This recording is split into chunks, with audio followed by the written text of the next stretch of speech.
Refugees to Rwanda. I've just returned from a most interesting visit to Rwanda. Over the last 40 years, I've travelled to most African countries, but this was my very first visit to Rwanda, and it was great. You fly into a very modern Kigali airport.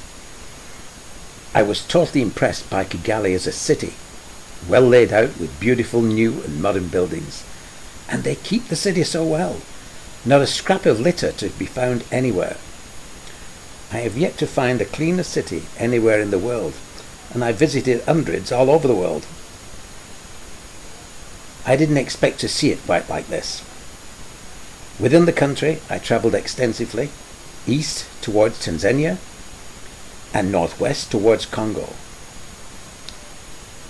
Everywhere, the main roads were well looked after, and no roadside litter. Landslides might occasionally damage the roads, but they don't stay damaged for long. Very soon the workers are out there wasting no time to resurface. The country is full of mountains and very green, with lots of rain. In fact, it's known as the country of 1,000 hills. It's one of the most beautiful of African countries. There's no shortage of security guards at the entrances to many of the buildings, and armed police are everywhere. Without doubt, this must keep the crime very, very low. You don't argue with the police. People are careful not to break the law. And you can walk the streets in safety 24 hours a day. It must be one of the safest countries anywhere in the world. The people I met were most friendly, and we made lots of great friendships. They know how to have a good time too. We were welcomed by a group of singing dancers when we visited a church service.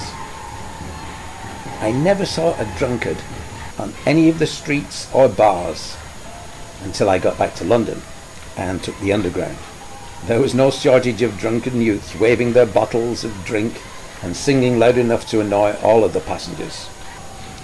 And litter on the streets of London?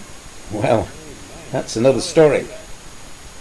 Refugees, in my opinion, would probably thank Priti Patel for sending them to Rwanda. It's a great place to be. I loved it.